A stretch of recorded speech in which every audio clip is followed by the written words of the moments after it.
네, 이제 오늘은 첫 시간입니다. 원래 우리가 하나의 강의가 마치면 좀 나눔도 하고 정리를 하고 하려고 하는데 지금은 좀 그럴 틈이 없는 것 같아서 바로 이제 다음 강의를 시작하게 됐습니다. 우리가 지난 시간까지 비판 이론이라고 하는 어려운 걸 살펴봤어요. 사람들의 사고방식 가운데 뭐만 하면은 사회를 이분법적으로 나눠서 해체하고자 하는 이 흐름에 대해 살펴봤는데 이제 우리가 그 흐름에 대해 살펴보았다면 성경적인 진단이 필요합니다. 세상에 무엇가 잘못되었는가, 왜 그런 예매들이 나왔는가 보았다면 이제는 우리는 성경적인 답을 내놔야 돼요. 그 역할을 하는 게 기독교 윤리학입니다. 다만 윤리학은 많이 어려워요. 원래는 많이 어려운 문제이고 사회 문제들에 대한 답을 내야 하기 때문에 성경만이 아니라 사회적인 상식도 많이 필요하고 지식도 필요하면서 성경으로 변증하는 사명을 해야 돼서 모든 신학들의 사실 꽃이라고 할 수 있는 게 윤리학이에요. 다만 이번에는 좀 최대한 쉬울 수 있게 정리를 해서 앞으로 강의를 해보려고 합니다. 윤리학에도 많은 교재들이 있는데 이번에 특히 메인 교재는 웨인 구르뎀이라고 하는 신학자가 지은 책인데 상중하 있는데 걱정하지 마세요. 다 안 할 거예요. 네, 다 하면은 우리 천국 가기 전까지 할 수 있겠죠. 세밀하게 하면 다 하면은 이 나라에 무슨 일이 우리가 맡기 전에 빨리빨리 맞춰야 될 거 아니에요. 그렇기 때문에 다는 안 할 거고 제가 이 안에서 중요한 키워드들 우리가 꼭 알아야 되는 거, 지금 낙태 문제가 문제면 낙태에 대한 성경적인 관점이 뭔가, 이런 것들에 대해서 주로 이 교재를 가지고 제가 정리를 하려고 하고 이외에 다양한 교재들과 함께 정리해서 여태까지 강의가 그랬던 것처럼 최대한 쉬울 수 있게 그렇게 강의를 진행해 보도록 하겠습니다. 사실 수 있으면 사셔도 좋은데 가격이 많이 비싸요. 그래서 사시기보다는 제가 잘 정리할 테니까 잘 메모해 주시고 입력해 주시고 머릿속에 성경을 통해서 이렇게 답을 도출하는 거구나, 그걸 배우시면 돼요. 우리 답을 도출하는 게 어려워요. 이 문제에 대해서 어떻게 답해야 되지? 어떻게 생각해야 되지? 동성애가 어떻게 생각해야 되지? 우리가 앞으로 그 구조를 배울 거예요. 구약에서 이렇게 말했구나, 신약에서 이렇게 말했구나, 신앙고백서는 이렇게 말하고 있네. 근데 이게 이런 사회적인 문제가 있네. 이런 걸 윤리하게 하는 거예요. 그래서 그런 내용들에 대해서 하나씩 살펴보도록 하겠습니다. 오늘 첫 시간이어서 가볍게 오늘은 서론적인 겁니다. 기독교 윤리학이 무엇인가, 왜 배워야 되는가, 이런 내용을 살펴보도록 할게요. 자, 먼저 강의 목표 우리 한 목소리로 읽겠습니다. 복잡한 현대 사회 속에서 성경 전체가 가르치는 바를 통해 하나님이 기뻐하시는, 쉽게 말해서 윤리학은 이것만 배우면 돼요. 하나님이 기뻐하시는 삶의 태도를 배우면 됩니다. 그리고 행동, 기본적인 자세와 열매를 배우는 게 윤리학이라고 생각을 하시면 됩니다. 이걸 배워보도록 할게요. 기독교 윤리학을 정의를 할 때 윤리학은 이렇게 정의를 할 수가 있어요. 성경 전체가 어떤 행동, 태도, 개인적 성품이 하나님의 인정을 받고 어떤 것들이 그러지 못하는지에 대해 무엇을 가르치는가, 이런 질문에 답하는 모든 연구예요. 그러니까 오늘날로 치자면 이런 것도 가능한 거예요. 성도들이 가상화폐 해도 돼요? 이런 것도 윤리학의 답변이에요. 주식해도 되나요? 회사에서 어떤 상황에 해고할 수 있는 거죠? 다 윤리학입니다. 이거에 대해서 명확하게 성경이 뭔가 제시하고 있지 않은 것 같은데요 라고 하는 걸 성경의 원리를 따라서 정리를 해보는 거예요. 이런 윤리학은요, 하나님 중심이고 성경 중심이어야 돼요. 어디까지나 우리는 기독교 윤리학을 하니까요. 세상 윤리학이면 하나님 중심일 필요가 없죠. 근데 우리는 기독교 윤리학이에요. 그래서 하나님이 우리한테 주신 기준, 그 기준을 가지고 연구하는 게 기독교 윤리학이에요. 우리 교회가 여태까지 많이 배웠던 거는 사실 윤리학보다는 조직신학입니다. 교리들. 그래서 이 조직신학과 윤리학에 어떤 관계가 있을까 했을 때 이렇게 정리할 수가 있어요. 조직신학, 교리들, 이런 교리신학, 교의학이 하나님은 우리가 무엇을 믿고 또 알기를 원하시는지에 강조점을 둬요. 조직신학은 그런 거예요. 우리가 뭘 믿어야 되지? 하나님은 이런 분이시지, 구원은 이런 거지, 예수님은 이런 분이시지, 이게 교리라고도 하고 조직신학이라고 해요. 근데 기독교 윤리학은요, 하나님은 우리가 무엇을 행하길 원하시고 우리가 어떤 태도를 취하길 원하시는지에 대해 강조점을 둬요. 쉽게 말해서 조직신학은 뭘 믿어야 되는지에 대한 거라면 윤리학은 뭘 행해야 되지? 이런 답이라고 할 수가 있어요. 그래서 우리가 앞으로 살피게 될 기독교 윤리학은 이런 초점을 두고 배울 거예요. 첫 번째는 성경 전체의 토대를 두고 배울 거예요. 윤리학도 여러분 찾아보시면은 구약윤리, 신약윤리 다 있습니다. 근데 우리는 구약윤리도 중요하고 신약윤리도 중요한데 지금은 신구약 시대 모든 걸 다 지나갔기 때문에 이제 우리는 성경 전체를 통해서 답을 도출해야 돼요. 그래서 구약 시대에 있었던 제도 지금 그대로 있지는 않잖아요. 지금 우리가 오늘 예배 오는데 양 한 마리 잡아서 오세요? 비둘기 한 마리 잡아서 오세요? 안 그러잖아요. 이 구약 시대의 윤리가 지나가고 신약 시대가 열렸기 때문에 우린 다른 문화 가운데 살고 있잖아요. 지금 오순절 사건이 지금 또 일어나요? 지금 우리가 막 서로 알아듣지 못하는 말을 해요? 그러지 않아요. 왜냐하면 이미 그 시대가 지나가고 우리한테 성령님이 내주하시는 새 시대가 도래했거든요. 그러다 보니까 이제 우리는 성경 전체를 통해서 큰 맥락 가운데 볼 수 있는 윤리학을 가져야 돼요.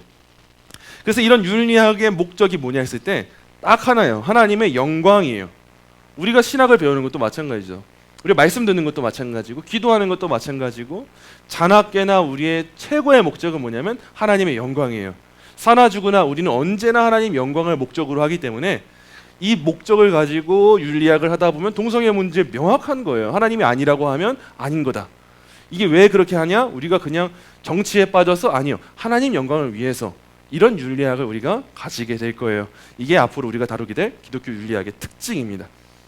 이제 세상의 윤리학과 기독교 윤리학이 뭐가 다른가 간략하게 볼 건데요. 일반적으로 윤리학이라고 할 때 이 정도의 체계가 있어요. 먼저는 의무론적 체계, 의무론적 윤리학이라는 게 있습니다. 의무론이라고 하는 건 뭘까요? 말 그 자체로 의무예요. 의무. 해야만 하는 거. 무조건적으로 해야 하는 거. 이런 의무론적 체계는요. 옳음과 그름에 관심을 많이 둬요. 뭐가 옳지? 뭐가 그르지? 이런 관심을 두고 옳은 걸 따라가는 게 진짜 열매야. 윤리야. 이게 도덕이야. 라고 하는 거예요. 자, 이런 의무론적 윤리학이 우리 기독교와 비슷해요? 달라요? 비슷해요. 왜냐하면요, 세상의 의무론적 윤리학은 엇나가는 것도 있어요. 자기들이 기준을 세우거든요. 근데 기독교 윤리학에는 이런 의무론적 체계가 없지 않아 있어요. 왜냐하면 하나님이 옳고 그름을 정해주셔서요. 그래서 기독교 윤리학에는 이런 의무론적인 색채가 없지 않아 있어요. 두 번째로는 목적론입니다. 목적론 같은 경우에는 어떤 결과가 최선이지에 관심을 둬요. 그게 목적이에요. 이런 결과가 최고일 거야. 최선일 거야. 그러다 보니까 세상에서는 어떻게 되냐면 최대 다수를 위한 최대 선을 추구하는 공리주의라고 하는 게 나옵니다. 최대 다수의 행복이 최고가 되는 거예요. 그게 윤리예요. 이런 공리주의가 잘못 적용되면 공산주의가 되는 거예요. 다수를 위해서라면 소수를 죽여도 되는 것. 이런 것들이 목적론적 윤리학에서 발생되는 오류예요. 또 요즘 시대는 이거예요. 윤리적인 이기주의. 나의 만족을 위해서, 나의 결과를 위해서는 뭐든지 할 수 있는 거. 이게 다 목적론적인 체계에서 오는 거예요. 자, 그런데 생각해 보세요. 기독교 윤리에 목적론적인 색채가 있을까요? 없을까요? 있어요. 대신 차이가 있어요. 우리는 나와 우리 집단을 위해서가 아니라 하나님 영광을 위하는 목적이 있는 거예요. 그렇기 때문에 우리의 윤리에는 목적론적인 것도 없지 않아 있어요. 그 다음에 이걸 볼게요. 덕윤리를 볼게요.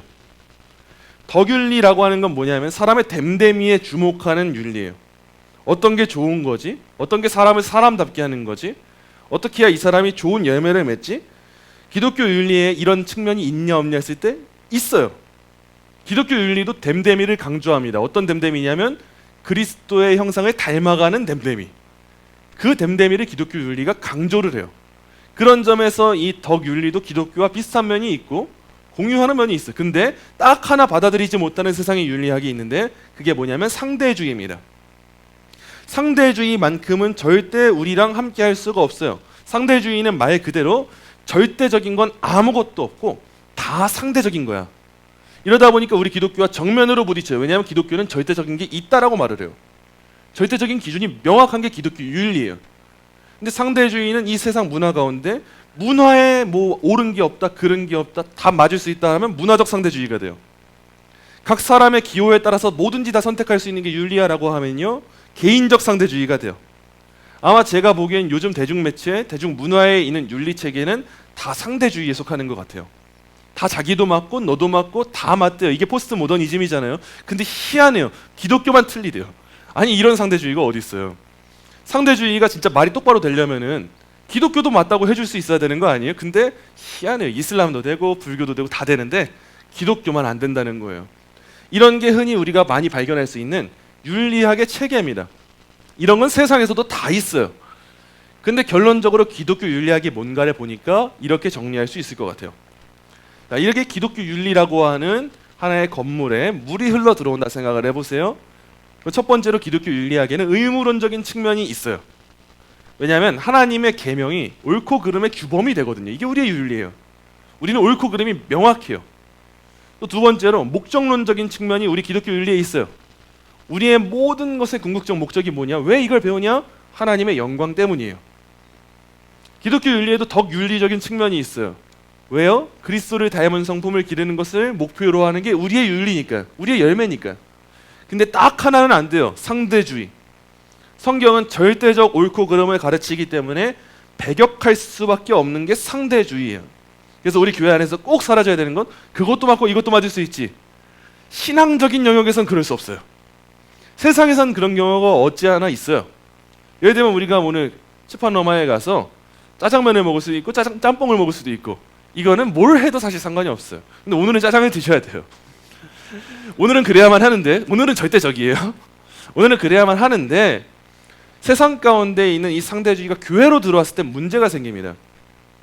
왜 동성애는 죄악이야 라고 하니 맨날 우리가 허구한 날 듣는 내용이잖아요. 동성애도 맞을 수 있지, 그럴 수 있지. 아니요, 그럴 수 없어요. 성경이 죄라고 하면 죄인 거예요. 그거는 순리대로 쓸 것을 버리어서 역행하고 있는 거예요. 그냥 아닌 건 아닌 거예요. 주의 성수, 타협할 수 없는 신앙의 기본 진리예요. 명확한 거예요. 이거는 성도가 그리스도를 닮아가는 거, 그럴 수도 있고 아닌 게 아니라 명확한 거예요. 그래야만 하는 거예요. 우리가 세상에 나아가요, 세상 문화 가운데 살아갈 수 있어요. 이거는 당연한 거죠. 세상에서 일도 하고 다 할 수 있어요. 그렇지만 그 가운데 거룩한 구별된 성도로 살아가야 하는 것은 그럴 수도 있고 없는 게 아니라 무조건적으로 절대적인 진리라는 거예요. 그래서 우리가 그걸 추구하는 거예요. 그러다 보니까 의무에 대해 따지게 되고, 목적에 대해 말하게 되고, 덕에 대해 말하게 되는 거, 이게 기독교 윤리학이라고 할 수 있어요. 그러면 이 어려운 걸 왜 해야 되냐? 이유가 있을 거 아니에요. 첫 번째는, 기본 이유는 하나님의 명령이기 때문이에요. 마태복음 28장 20절 보니까 내가 너희에게 분부한 것을 가르쳐 지키게 하라 라고 말씀하셨어요. 그러면은 생각해 보세요. 분부한 모든 것을 가르쳐 지키게 하래요. 그러면 여기서 핵심이 뭐냐? 가르쳐 지키게 하라도 중요해요. 분부한 모든 것이 뭔지를 알아야 될 거 아니에요. 분부한 모든 것을 가르쳐 지키는 게 성도의 삶이래요. 그럼 우선되는 전제 조건이 뭐냐? 분부한 모든 것이 뭔지를 알아야 돼요. 하나님이 우리를 예배하라고 하셨어요. 그럼 예배가 뭔지를 알아야 예배를 할 거 아니에요. 근데 예배가 뭔지 모르고 내가 생각하는 예배를 한다 생각해 보세요. 그냥 땅바닥에 주저앉아서 공기놀이 하는 게 나는 예배예요 생각한다 생각해 보세요. 그럼 하나님이 그걸 받아주시겠냐고요. 그거는 예배가 아니에요. 그렇기 때문에 우리한테 왜 윤리학 어려운데 배워야 돼요? 분부한 모든 것이 뭔지 알고 가르칠 수도 있고 지키기 위해서. 이게 기본적인 명령이기 때문에, 명령은요 해도 되고 안 해도 되고 아니라 그냥 해야 되는 거예요. 전도해야 돼요 말아야 돼요? 해야 돼요. 모든 민족을 제자로 삼으라고 하셨거든요. 땅끝까지 가르쳐 전하라고 하셨거든요. 그건 명령이기 때문에 해야 돼요. 하나님 왜 다른 우상을 섬기지 않는 거? 해야 돼요? 선택이요? 해야 돼요. 명령이니까. 마찬가지로 윤리도 명령이어서 해야 된다는 거예요. 근데 이제는 부수적인 이유를 가볼게요. 이걸 배우잖아요. 유익이 있기 때문에도 해야 돼요. 해야 돼서 하는 것도 있는데 유익이 있어요. 첫 번째는 뭐냐면 윤리를 바르게 정확하게 이해할 수 있게 돼요. 우리가 윤리라고 하면은 어렵게 생각하잖아요. 도덕이라 생각해 보시고 선이라고 생각을 해보세요. 뭐가 옳고 그르지, 뭐가 맞는 일이지, 옳은 일이지 생각해 보세요. 보통 윤리라고 하는 걸 사람들이 생각해 보지 않은 상태로 형성합니다. 예를 들면 가정에서 부모님을 통해서 너 왜 그래 밥상머리에서, 이게 윤리를 배우는 거예요. 너 어른한테 그렇게 왜 말해? 이게 윤리를 배우는 거예요. 옳고 그름의 기준이 생기거든요. 학교에서 선생님 보면 인사 똑바로 드려야지, 윤리를 배우는 거예요. 친구한테 나눠 먹어, 윤리를 배우는 거예요. 너 동생한테 사과하고 와, 윤리를 배우는 거예요. 이렇게 사람들은 생각해보지 않은 상태로 윤리를 배워요. 근데 문제가 뭐냐? 좋게 배우는 것도 있겠지만 가정과 학교와 사회에서 윤리를 알게 모르게 배우기 때문에 모든 게 맞을까요? 그러진 않아요. 요즘 시대를 보면 대중문화 매체를 통해서 왜 그것만 맞다고 생각해? 내 수치심은 어떻게 생각해? 난 모욕당했어, 난 혐오 표현을 들었어 라고 말할 수 있는 피해자 문화가 이 시대에 형성됐잖아요. 이게 우리 아이들한테 윤리관이 되었을 때 문제가 발생하겠죠. 그게 옳다라고 하는 인식이 생기니까요. 그렇기 때문에 우리가 윤리학을 어려워도 차근차근 배우잖아요. 확신이 생겨요. 어떤 확신이냐면 성경적인 확신이에요. 전에는 그냥 내가 대충 이렇게 해야 되니까 하는 거 아니었을까? 그래도 엄마 아빠가 이렇게 하라고 했어, 그래도 부모님이 이렇게 말씀하셨으니까, 사회에서 이걸 좋게 보니까 난 이렇게 해야겠어 했다면, 이제 이걸 잘 배우고 나면은 성경에서 맞다고 하니까 난 이걸 하는 거야, 난 이걸 하는 게 옳은 거야 라고 하는 확신이 생겨요. 그 확신 가운데 우리의 구원의 확신도 증가하게 되는 거예요. 이게 우리한테 유익인 거예요. 둘째는 이겁니다. 우리의 시간을 지혜롭게 활용할 수 있어요. 자, 모든 문제를 우리가 성경에서 해결해야 돼요. 그럼 문제가 터질 때마다 창세기 1장부터 읽으실 거예요? 그럴 수가 없어요. 창세기 1장부터 마지막 요한계시록까지 아무리 빨리 읽어도 여러분 몇 달 걸리세요? 몇 주세요? 어떻게 됐어요? 3개월도 나오고요. 2주 엄청 빨리 하신 거예요. 하루 종일 하신 거예요. 몇 달, 보통 반년, 뭐 1년, 우리 1년에 1독하는 것도 어렵잖아요. 그런데 문제 터질 때마다, 집에 재정적인 문제 터질 때마다, 동료 이웃과의 다툼이 생길 때마다 창세기 1장부터 다 찾아보면 언제 찾아볼 거예요? 그런 문제가 생기기 때문에 우리가 미리 배워서 알고 있으면요, 시간을 아낄 수가 있어요. 결혼과 이혼에 대한 문제가 터져가지고 성경을 찾아본다 생각해 보세요. 창세기 1장부터 계속 읽잖아요. 그러면은 마태복음 19장 갈 때까지 기다려야 돼요. 고린도전서 7장 갈 때까지 기다려야 돼요. 그럼 어느 세월에 기다리고 있을 거예요? 근데 만약에 우리가 윤리 시간에 결혼에 대한 챕터를 배우고, 결혼에 대한 특별한 본문이 여기 나온다를 미리 알고 있다 생각해 보세요. 그러면 우리가 성경을 전체 다 읽다가 와도 좋겠지만, 가장 그 긴박한 때에 원하는 페이지를 딱 펼쳐들어서 성경에서는 이렇게 가르치는구나를 이해할 수 있게 되는 거예요. 그렇게 되면 어떻게 되겠어요? 우리가 많은 시간을 할애하지 않고도 더 성경적인 답을 빨리 내놓고 어서 문제를 해결하고 더 좋은 열매를 맺을 수 있는 그 일이 열리겠죠. 그렇기 때문에 우리가 윤리학을 배워서 앞으로 여러분 머릿속에 암기해 놓는 거예요. 결혼은 여기 나오지. 동성애는 뭐 레위기야, 로마서 어디 나오지? 주식 도박 문제는 어디에 나오지? 이런 뭐 대마초 문제, 마약 문제는 여길 봐야겠다. 나란 일에 관련된 문제는 여길 봐야겠다. 나란 일은 어디 봐야 돼? 로마서 13장 봐야 되죠. 이런 식의 입장을 우리가 가지고 시간을 지혜롭게 활용할 수 있다는 거예요. 얼마나 좋아요. 이걸 어떻게 안 배워요? 이걸 왜 안 배우는지 모르겠어요. 자, 셋째는 이겁니다. 유혹에 대비할 수 있어요. 유혹은 갑자기 찾아와요. 그래서 갑자기 결정해야 될 상황이 닥치는 게 보통 유혹의 상황이에요. 유혹을 알고 있다 당하면 준비하겠죠. 근데 유혹은 대부분 모르고 있다가 갑자기 뒤통수로 망치를 한 대 딱 맞은 것처럼 그런 상황에 닥쳐오는 게 유혹이잖아요. 그때는 아무 생각도 안 나고 준비를 안 하면 보통 당해요. 그런데 우리가 미리 성경적인 윤리 기준을 잘 세워놓고 준비했다 생각해 보세요. 우리가 아무것도 모르고 있다가 차별금지법, 낙태법 문제를 발생당했으면은 많은 한국 교회가 이미 넘어갔을 거예요. 그게 무슨 문제야? 그냥 넘어가겠지. 영국도 어떻게 됐고 캐나다도 어떻게 됐고 그렇다는데 뭐가 문제야? 그냥 넘어갔을 거예요. 근데 한국 교회는 이미 오랜 시간 준비되어 온 시간들이 있었어요. 그게 정말 감사한 거예요. 미리 준비해 오신 어른들이 계시고 열심히 앞장서 주신 신앙의 선배들이 있었기 때문에 우리가 익히 들어 배웠잖아요. 그러고 나니까 정치인들이 이런 말 할 때마다 왜 이 말을 하지가 우리가 명확하게 인식이 되고 대응을 합니다. 그런 것처럼 윤리를 잘 배우게 되면은 유혹에 대비하면서 우리가 지혜롭게 위기의 순간 가운데 교회와 자신을 지킬 수가 있게 돼요. 그래서 배워야 돼요. 자, 마지막 넷째로 이걸 배우면은 우리가 우리의 삶이 전도의 도구가 돼요. 성경적인 기준을 따라서 내가 이렇게 살아야겠다를 아는 사람과 모르는 사람, 대충 알고 있는 사람의 삶은 달라질 수밖에 없어요. 그렇기 때문에 우리가 우리의 삶부터 먼저 윤리적으로 건강하게 성장시키고 변화가 된다면 우리의 삶 자체가 하나님의 영광을 드러내는 전도의 도구가 되겠죠. 나부터 잘 살자는 거예요. 왜 윤리학하냐? 나가서 깨부수는 거 중요합니다. 근데 가장 우선은 나부터 윤리적으로 사는 거예요. 하나님 기뻐하시는 삶, 그 삶을 살면은 전도의 도구가 된다. 그런데 어떻게 안 배울 수가 있겠어요? 이걸 앞으로 배울 거예요. 자, 그러면은 어떻게 배워야 되는가? 첫째는요, 기도하면서 배워야 돼요.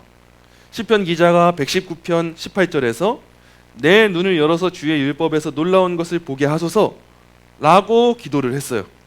그런 것처럼 우리도 하나님의 말씀을 이해하려고 할 때 기도하면서 도움을 구해야 돼요. 하나님의 말씀을 아무리 연구해도요, 기도하지 않고 연구한 사람들은 헛소리합니다. 동성애 문제도 다양해요. 저도 이미 학부 때부터 다른 교단의 이단대책위원회 그 부탁을 받아서 동성애 관련된 책을 쓴 사람들의 책을 분석하고 연구하는 일들을 몇 번 했었는데 진짜 깜짝 놀랐어요. 저랑 같은 성경을 보고 있고 저보다 더 오랫동안 기도하고 오랫동안 섬겨오고 연구한 교수님이에요. 교수님. 이미 해외 유명한 학교들에서 박사학위까지 받아온 성경학자인데 저랑 같은 성경 본문을 읽고 있는데 다른 해석을 내놓더라고요. 소돔과 고모라의 타락과 그 심판이 우린 일반적으로 어떻게 이해를 해요? 동성애의 제약에 큰 문제가 있다, 원인이 있다 분석을 해요. 근데 일반적으로 이렇게 작용화된 신학을 갖고 있는 분들은 항상 이 소리만 해요. 소돔과 고모라가 왜 망했냐? 환대하지 않아서 망했다. 대접하지 않아서 망했다. 접대하지 않아서 망했다. 문 걸어 잠그고 있어서 망했다. 이 소리를 해요. 그건 굉장히 성경의 일부분만 가지고 큰 확대 해석을 해버린 거예요. 소돔과 고모라에 많은 죄악의 원인이 있었어요. 맞아요. 환대하지 않는 것도 죄악이에요. 맞아요. 그것도 있지만 동성애라고 하는 죄악이 심판의 원인이 되었던 것을 부정해서는 안 돼요. 그건 성경에 나오는 내용을 제거해버리고 자기들이 취하고 싶은 내용만 취하는 거예요. 차라리 모든 걸 다 말해야 돼요. 환대하지 않은 거, 이런 문화를 가졌던 거, 사람들이 폭행과 폭력을 일삼았던 거, 동성애 문제가 있었던 거, 이 모든 걸 다 말하는 게 원인이었다. 차라리 동성애만 문제라고 말하지 말아라고 하면 이해가 돼요. 근데 동성애는 쏙 빼놓고 환대하지 않았기 때문에 망했다. 그래서 한국 교회는 이 다문화 사회 가운데 환대해야 된다. 소수자들을 억압하지 않고 축복해야 된다.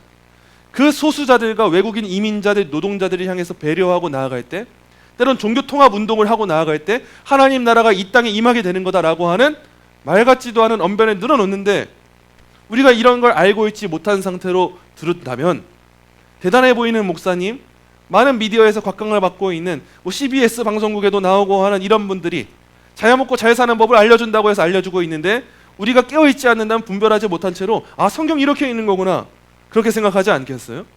그분들 성경 열심히 연구한 분들입니다. 그걸 노력까지도 폄하하고 싶진 않아요. 저보다 더 오랜 시간 연구했을 거예요. 근데 그러면 뭐예요? 기도하지 않고 성령님이 눈 열어주시지 않으면 우리보다 성경을 알 수가 없어요. 아무리 똑똑하고 서울대 나오고 천문학 보고 뭐고 해외 유학하고 해도요, 성경의 창조를 믿지 않잖아요. 그러면은 교회에서 한글도 모르지만 열심히 기도하고 예배하는 권사님보다 천국에서 큰 상 못 받고 심지어 천국에 없을지도 몰라요. 아무 소용없어요. 세상에서 인정받는 거, 세상에서 보기에 똑똑해 보이는 거 아무 소용없습니다.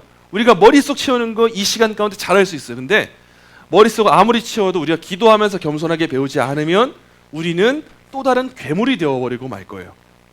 늘 성경을 여러분이 그냥 여러분을 증거하는 수단이 되게 하는 게 아니라 언제나 성경을 증거하는 수단이 내가 돼야 돼요. 성경이 앞서가야 돼요.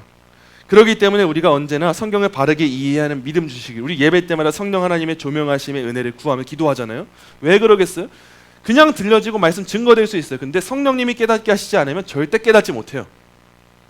우리 도울 김용옥 씨 같은 분들 보면 아시지 않겠어요? 성경 주에 강해 서적 많이 냅니다. 근데 신앙을 온전히 갖지 않은 채로 성경 강해해봤자 그것은 다 찢어버려야 되는, 불태워버려야 되는 책에 불과해지는 거예요. 이런 식의 인식을 가지시고 여러분 앞으로 더 기도하고 깨어있으시면서 이런 믿음으로 공부하시는 여러분 되시면 좋을 것 같아요. 둘째는 이겁니다. 겸손하게 해야 돼요. 기도하는 사람이 겸손해져요.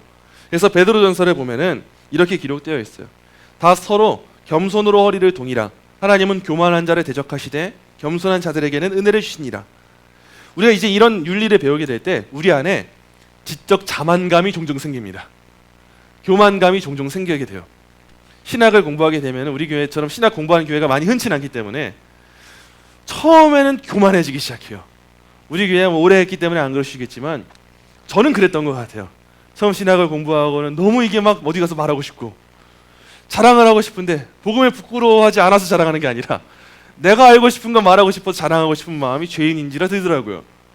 근데 우리가 기독교 윤리학을 배울 때에도 그냥 모르고 있는 한국 교회와 불신자들을 향해 증거할 때 너희 이거 모르지 라고 증거하는 건 의미 없습니다. 그런 우월감, 그런 교만감, 그런 지적인 충만감은 우리가 버려야 돼요. 우리는 그냥 논쟁에서 이기려고 공부하는 사람들이 아니에요. 논쟁할 거면 왜 공부해요? 우리는 전도하는 거예요. 우리는 변증하는 거예요. 우리는 복음을 증거하는 거예요. 동료 그리스도인들 잘 배워서 깎아내리면 뭐예요? 이것도 모르지? 그럴 거면 동네에 가가지고 그냥 땅 따먹기나 하고 있으면 돼요. 말뚝박기나 하고 있으면 돼요. 골목길 가서. 이것도 모르지, 난 이거 알아. 그런 자랑은 그냥 벽에 대고 하면 돼요. 그런 자랑하라고 하나님이 우리한테 지식 주시는 게 아니에요. 오히려 우리한테 더 겸손하게, 더 나를 가꾸고, 더 기도하고 무릎 꿇는 성도 되라고 알게 하시는 겁니다. 하나님에 대한 지식이 그래요. 하나님을 잘 아는 사람은 하나님 저 이만큼 컸어요 하지 않아요. 하나님 저 이만큼 왔어요 하나님께. 그게 바벨탑이에요. 저 이만큼 왔어요가 아니라 하나님 어떻게 절 살리셨어요. 어떻게 나 같은 죄인 살리셨어요. 나 같은 죄인 살리신 그 은혜 놀라워 고백하면서 고개를 못 들게 돼요. 가면 갈수록 더 무릎 꿇게 돼요. 그냥 내 고개가 그냥 허벅지 사이에 박힐 정도로 아무것도 못하는 상태로 꿇어 엎드리게 되는 거예요. 그런 우리가 공부를 해야 돼요. 그래서 시편 25편 8절 9절의 말씀, 세번역 성경의 말씀인데요. 우리 함께 한 목소리로 읽어보겠습니다. 주님은 선하시고 올바르셔서 죄인들을 겸손한 사람을 공의로 인도하시며 겸비한 사람에게는 당신의 뜻을 가르쳐 주신다. 아멘. 우리 주님이 선하세요. 이게 우리가 따라야 될 윤리예요. 그리고 올바르세요. 이게 옳은 거예요. 그래서 죄인들한테 가던 길 그냥 멈춰서라, 돌이켜라 라고 하세요. 그래서 구원받은 성도는 내가 가던 길 그냥 그대로 쭉 가고 있으면서 저 예수님도 얻었어요, 이대로 갈게요가 아니에요. 내가 가던 죄악의 길을 걸어가고 있으면서 저 이제 성경 챙겼어요, 갈게요가 아니라 회개, 참된 회개는 정확하게 돌이킵니다. 정확하게 돌이켜서 그냥 돌이켰으니 됐죠, 저 믿음 가졌으니 됐죠가 아니에요. 이제 돌이켰으니까 이전에 갖고 있던 거 버려요. 계속 죄를 버리고 의와 생명을 얻으면서 반대 방향, 하나님 나라를 향해서 이제 가는 거예요. 그게 구원의 여정이에요. 우리가 가야 할 길이 그래요. 기독교 윤리를 배우다 보면 우리 안에 있었던 수많은 모순을 마주하게 돼요. 분명히 죄를 마주하게 됩니다. 아, 난 이런 죄를 갖고 있었어, 이런 짐이 있었어. 근데 그냥 가던 길 계속 가면서 그래, 근데 이게 맞는 말이지 하는 사람은 필요 없어요. 그건 중요치 않아요. 그건 잘못 배운 거예요. 가던 길을 멈춰야 돼요. 왜냐하면 우리 주님은 돌이키시거든요. 등 돌리게 하시고 걸어가야 할 올바른 길을 가르쳐 주세요. 그래서 겸손한 사람을 공의의 길로 인도하세요. 겸비한 사람에게 뜻을 가르쳐서 지키게 하시는 거예요. 그래서 돌이키고 가서 지키는 삶, 이 삶이 구원받은 사람들의 여정인 거예요. 그래서 존 버년의 철로 역정을 보시면은 이전에 걸어가던 길, 이전에 당연하던 그 가족들과의 삶을 크리스천이라고 하는 주인공이 깨우쳐버리고 그냥 뒷전으로 두고 일단 나가요. 손에 들린 성경 붙잡고 그냥 나가요. 가족들이 계속 불러요. 크리스천 어디 가요? 아빠 일로 와. 가족들이 부르는데 크리스천이 뭐해요? 귀 막고 생명, 생명, 영원한 생명 하면서 돌이킨 길을 가는 거잖아요. 그게 우리가 가는 길인 거예요. 크리스천이 가면서 수없이 많은 친구들도 만나요. 고집쟁이도 만나고 변덕쟁이도 만나고. 그들은 처음에는 크리스천처럼 가는 길 가는 줄 알았어요. 근데 가다 보니까 그들은 넓은 길, 편한 길을 택해서 중간에 세워버려요. 그런 거는 우리가 배워야 될 윤리가 아니에요. 근데 크리스천은 어떻게 해요? 원래는 크리스천도 그게 가야 되는 사람이에요. 근데 돌이켜서 좁은 문과 좁은 길, 그 길로 가면서 굉장히 힘든 여정 가운데 처하게 되는 거예요. 때론 낙심의 늪에도 빠져요. 내가 왜 이렇게 할 수 있는 게 없지? 죄의 짐에 짓눌리기도 해요. 그렇지만 그럼에도 가야 할 길을 가니까 새 하늘, 그 저천성 예루살렘에 도달하게 되는 게 크리스천의 이야기잖아요. 우리가 가야 될 길이 그렇게 가는 길이라는 거예요. 우리 그런 자세로 공부하는 거예요. 세 번째로, 이제 좀 우리가 현실로 돌아와서 이성적으로 공부해야 돼요. 아주 이성적으로, 철저하게 체계적으로 공부해야 돼요. 예수님과 신약 성경의 저자들을 보면은 구약 성경의 내용들을 굉장히 많이 인용하세요. 구약 성경에 있었던 그 내용 그대로 가져와셔가지고 논리적으로 지금 상황에 맞는 답을 도출해내세요. 결론을 도출해내세요. 성경을 통해서 추론을 하시고 성경을 통한 답을 제시해 주세요. 이건 뭐냐? 우리는 성경을 인간의 이성, 우리의 이성으로 때론 해석하고 적용하는 일도 필요해요. 예를 들면 이런 거예요. 오늘 저녁에 우리가 저녁밥 뭐 먹어야 되는지 성경이 안 알려줘요. 그럼에도 불구하고 고린도전서의 말씀을 보다 보니까 아, 무엇을 먹든지 입든지 마시든지 다 하나님 영광을 위해 하라는구나, 이 사실을 알고 우리가 추론하는 거예요. 하나님 영광을 위해서 하는 게 뭘까? 그러다 보니까 우리가 때로는 장을 봐서 이걸 먹기도 하고 저걸 먹기도 하고, 그리고 나서 이후에 가족들과 무슨 시간을 보내야 되는가 성경에서 정확하게 말 안 해줘요. 저녁 몇 시부터 몇 시까지는 이거 해라, 이거 안 알려줘요. 근데 원리가 우리한테 있기 때문에 추론하는 거예요. 아, 내 자녀들한테 언약 백성됨을 알려주고, 아, 오늘 설교 말씀을 요약해서 정리해줘야겠다, 가정 예배를 해야겠다, 묵상의 시간을 가져야겠다, 같이 기도를 해봐야겠다, 아, 다시 한번 내가 성경을 필사해봐야겠다, 이런 추론을 하라는 거예요. 성경이 그걸 우리한테 권장하고 있고 그러라고 우리한테 이성을 주신 거지 다른 거 하라고 이성 주신 게 아니에요. 예를 들면 이런 거예요. 로마서 13장에 나오는 권세들에게 복종해라, 이 말씀이 로마서 13장에 나와요. 자, 그러면은 이 말씀 그대로 고지고대로 받아들여서 차별금지법 제정하고자 하는 권세, 이 권세에 복종해야 되는가 생각해 보는 거예요. 뭐지? 하나님이 권세를 세우셨는데 분명 저 대통령도 저 정권도 하나님이 세우신 걸 텐데 그럼 복종해야 되는 게 로마서 13장의 말씀 아니야? 이런 생각이 들 거예요. 그럼 우리가 성경 가운데 추론해 보는 거예요. 성경에 나오는 전체 이야기를 살펴보는 거예요. 그때에도 순종해야 되는가? 아니요, 그렇지 않아요. 순종하지 않아도 되는 시민 불복종의 원리라는 게 있어요. 성경을 보다 보니까 예를 들면 이런 걸 발견하는 거예요. 자, 출애굽기의 히브리 3파가요. 모든 태어난 남자아이 죽이라고 하는데 안 죽였어요. 그 아이가 누가 돼요? 모세예요, 모세. 자, 권세에게 복종한 거예요, 아니에요? 안 한 거예요. 히브리 3파가 복종을 안 했어요. 자, 에스더를 생각해 보세요. 에스더는 왕이 불러야지만 나아갈 수 있는 왕비였어요. 근데 왕이 부르지도 않았는데 나아간다. 이건 목숨 걸고 나아가는 거예요. 권세에게 복종 안 한 거잖아요. 권세에 복종해서 해야 됐으면은 왕이 부를 때 나아가야 되는 건데 에스더가 복종 안 했어요. 자, 사드락 메삭 아벳느고가 금신상에게 절하기를 거부했어요. 나라가 시켰는데 안 한 거예요. 다니엘도 보세요. 왕이 조서를 내렸어요. 근데 매일 하던 대로 습관대로 창문을 열고 기도를 했어요. 권세에게 복종하지 않았던 거예요. 다니엘이. 동방박사도 보세요. 헤롯 왕에게 복종하지 않고 동방박사들도 자기 할 일들을 했어요. 이뿐입니까? 사도들은요, 복음 전하는 것도 항상 로마에 거스르는 일이었잖아요. 그래서 모든 사도들이 다 순교를 당하잖아요. 자, 이런 일들을 볼 때 우리가 성경에서 발견하게 되는 추론할 수 있는 사안이 있어요. 맞아, 모든 권세들에게 복종해야 되지. 근데 예외 사항이라는 게 있구나. 언젠가 보니까 하나님이 세우신 이 권세자들, 위정자들이 자기를 세우신 하나님을 거역할 때, 하나님이 이들보다 더 큰 권세를 갖고 있으신데 위정자들이 하나님의 뜻을 거스를 때는 우리는 위정자가 아니라 하나님의 뜻을 따라야 되는구나. 이 사실을 우리가 발견하게 되는 거예요. 그러다 보니까 우리가 명확한 사실을 발견하는 거예요. 차별금지법의 문제, 동성애에 대해 죄악이라는 걸 말 못하게 입을 막는 거잖아요. 자, 이런 문제를 볼 때 하나님이 크세요? 나라가 크세요? 하나님이 큰 거예요. 하나님이 커요? 지금 정권이 커요? 하나님이 큰 거예요. 지금 정권은 하나님이 세우신 거예요. 하나님이 더 크신 분이기 때문에 우리 교회는 때로는 위법자가 된다 한들 하나님의 뜻을 따를 수 있는 그 믿음이 필요한 거예요. 이걸 윤리학을 배울 때 알게 되는 거예요. 안 그러면 우리 고지고대로 로마서 13장 말씀 들이밀면서 왜 차별금지법 찬성 안 해요? 이런 소리를 하게 되겠죠. 이거는 어줍지 않은 소리예요.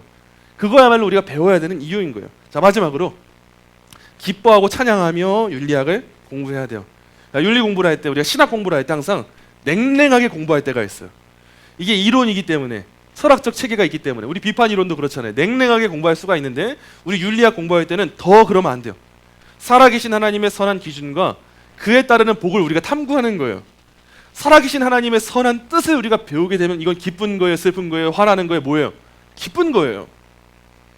우리가 그에 따르는 복을 배워요. 하나님의 뜻에 따르면 이렇게 주어지는 복이 있구나. 이건 너무 기쁜 거예요. 그렇기 때문에 우리는 의무감으로 인해서 윤리를 행하기도 하지만 의무감을 넘어서요. 그래서 여호와의 율법을 즐거워하여 주야로 묵상하는 삶을 살아가는 게 목표예요. 이 사람을 시편에서는 복 있는 사람이라고 하는 거예요. 그러므로 앞으로 우리가 다양한 거 배울 거예요. 양심에 거리끼는 일이 있을 수도 있어요. 그럼에도 기뻐할 수 있는 이유가 있어요. 그게 뭐냐? 아, 하나님의 뜻이 이거구나. 내가 하나님의 뜻대로 사는 게 복인데 너무 신난다. 이런 마음이 우리 가운데 가득한 게 기독교 윤리학인 거예요. 이런 마음으로 여러분이 배우셔야 돼요. 자, 이제 마지막이에요. 이렇게 윤리학을 배우는 건요, 거대한 퍼즐을 맞추는 것과 비슷합니다. 자, 퍼즐을 생각해 보세요. 퍼즐은 처음에는 맞추기가 너무 어려워요. 한 1000피스 정도 되는 퍼즐 맞춰보신 적 있으세요? 그건 아무리 머리를 맞대고 있어도 계속 배가 산으로 가요. 심지어 그 퍼즐 그림에 하늘 이미지, 하늘이 있다고 생각해 보세요. 바다라 생각해 보세요.